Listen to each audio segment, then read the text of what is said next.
Good morning, friends. Today is day 7 of social isolation, and I have decided that I'm going to, when I re-tag when I tag the daily videos, I'm going to take the COVID-19 out of the titles because I just, I don't want to give it that focus. I am self-isolating. It is my choice to do this. My reasons are because for self-protection, I'm being asked to do this by the community, and I think that it makes sense right now. But I just don't want to give the virus more energy than I need to. There are more things going on than just the virus. We have a situation where right now we have an economic tsunami that is building, where people are rightly concerned that we're going to move into a recession onto a depression. And that may be. Certainly, the trade supply has changed. A lot of the goods that were coming from China and the Pacific Rim area those supplies are greatly diminished.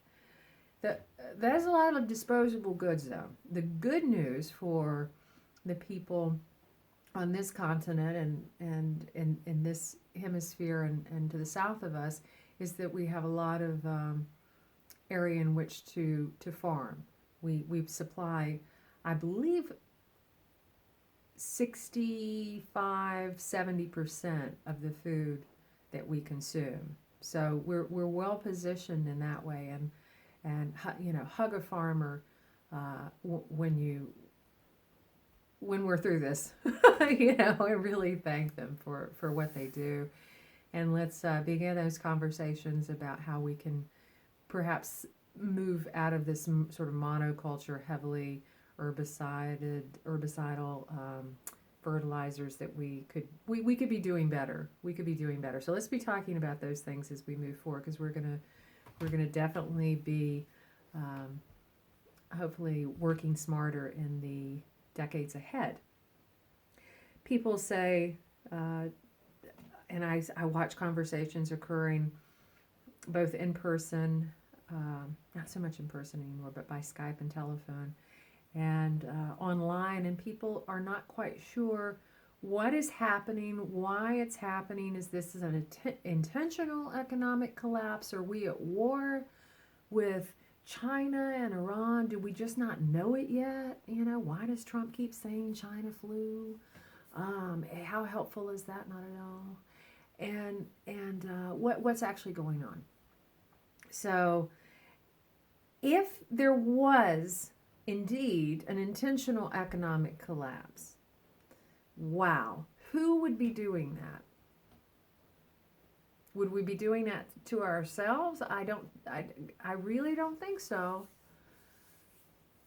Is China or Russia, are they so much more, advanced than us? Is this something that we just don't have the ability to put our heads together and see that they're just playing a big trick on us and they're crashing our economy? Because they acted like they had the flu, but it's not really that bad.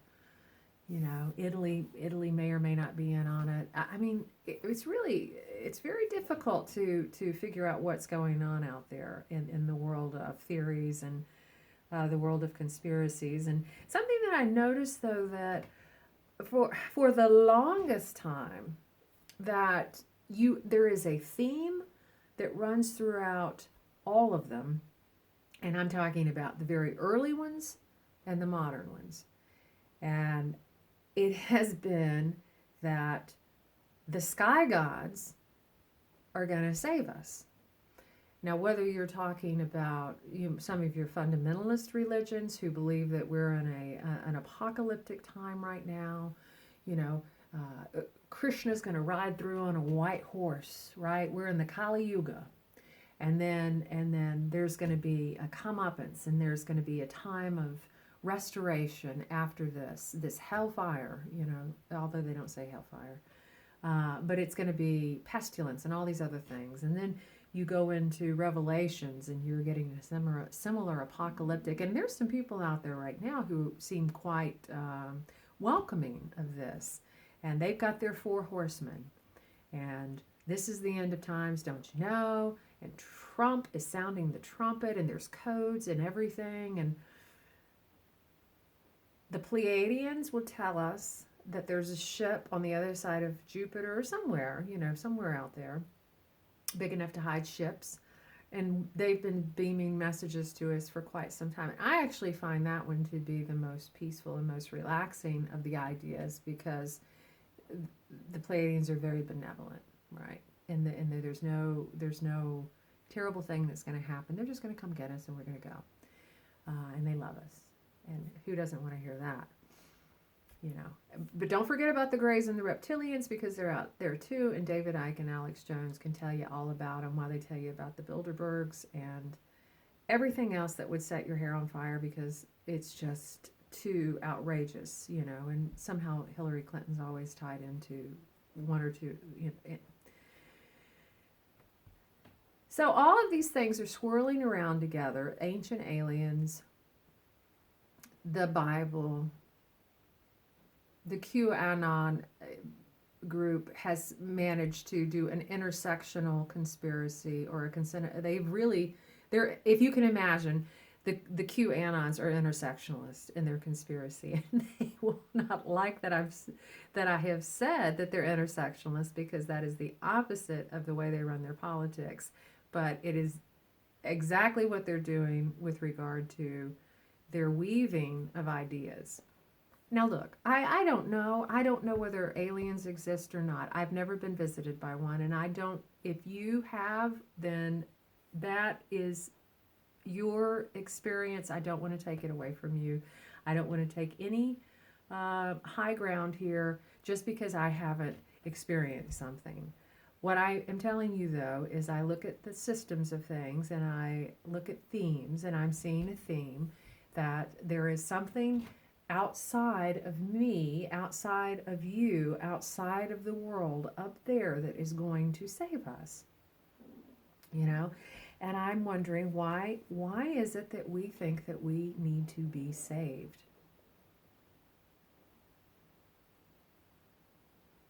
Saved from what? Most of us are relying on other people's ideas of soul and spirit and consciousness and all of these other things to inform us. And we very often, and it's quite understandable, as busy as we are, we quite often let other people's experiences and testimony and revelation inform us. And we get into these belief systems, and you repeat it enough, it starts kind of making sense. Maybe I could feel it. Maybe I've heard that somewhere else. And maybe this kind of messaging, if you pile enough of it on you, well, it seems to be the truth. And so now we get back into that area where we're dealing in partial truths. We're dealing in things that the collective consciousness has a tapestry that's been woven, and it's as if we're under a net and we're looking out for little bits of light, and we keep hitting the same sort of themes and ideas, and we just keep hoping that something is going to pull us out from under this. But I would say that nothing will ever pull us out from under this. How would anything even know we're under here? We're sitting here in the darkness, and we have a lot of bad information telling us to turn our power over, whether we're turning our power over to the state, whether we're turning our power over to a belief in a system, or whether we're turning our power over into something way out there. What we do know right now is that we're here. I'm here. I know that I am here. You know that you're here. So we've got that. We've got that as a starting point. And then we grow from that point. And we do the work. We do the work, you know. We don't just like, I'm going to just adopt a belief system and it's going to work out because the savior of this spaceship is going to come. That's a belief system that belongs to someone else that you've adopted. It is not your own. What's yours? What is your experience? I have a book written by P.D. Ouspensky. It has to do with the teachings of G.I. Gurdjieff, and it's called In Search of the Miraculous. And Gurdjieff is quite a teacher. Ouspensky was quite a student and then a teacher in his own right. And it is something that both of the men drilled in and their students, and many, many great wisdom teachers have asked that question, you know, who am I? And more importantly, how do we self-remember? That was Gurdjieff's and Ouspensky's big, how do we remember who we are? How can we stop relying on people to tell us what's going on and remember who we are? And when we remember who we are and we've made that connection, then we know what to do. We have wisdom and understanding, and we don't have to go outside ourselves and seek it. We begin to communicate directly with it. I pointed up. I'm guilty. We communicate with the source directly. And the source is all around us. It's above us, below us, behind us, inside us. I mean, goodness gracious, you don't have to point it up. It just is. The book, teaching from the book, the question was asked, can it be said that man possesses immortality? And Gurdjieff answers, immortality is one of the qualities we ascribe to people without having a sufficient understanding of their meaning. Other qualities of this kind are individuality, in the sense of an inner unity, a permanent and unchangeable I, consciousness, and will. All these qualities can belong to man, and he emphasized the word can here. But this certainly does not mean that they do belong to him or that they belong to each and every one.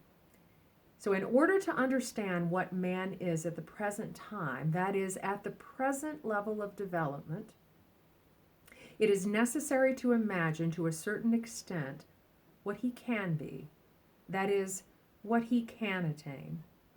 Only by understanding the correct sequence of development possible will people cease to ascribe to themselves what, at present, they do not possess, and what, perhaps, they can only acquire after great effort and great labor.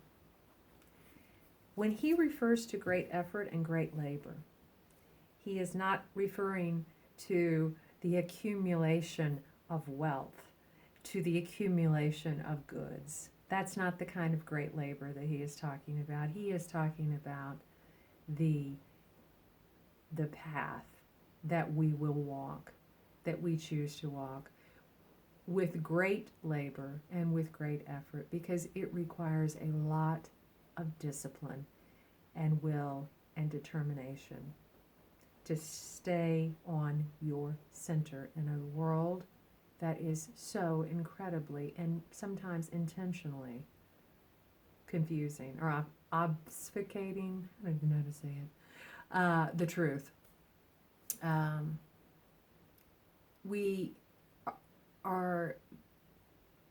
There are veils up, and different belief systems throughout all time.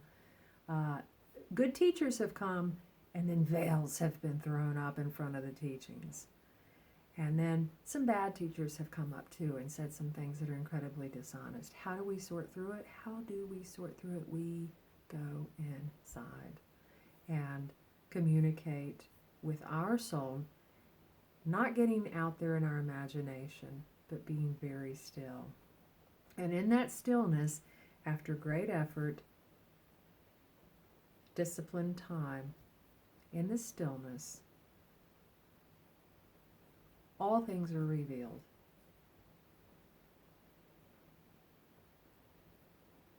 We're going to take the fear out of this. I'm pulling the fear out of it for me. I may have to go back in from time to time and weed those gardens. I am determined to do it, and I hope you will be too. We're going to get through this together. All right, friends. I appreciate it, and appreciate you listening. I appreciate you for being, and for the people who asked me how I'm doing, who checked in on me. I am doing so much better, and yeah, I'm looking forward to sunny days. It's literally sunny days ahead because it's been raining for 2 weeks here. So I will wish you well and hope that I get to see you tomorrow. Nothing is guaranteed, and that's okay. Take care.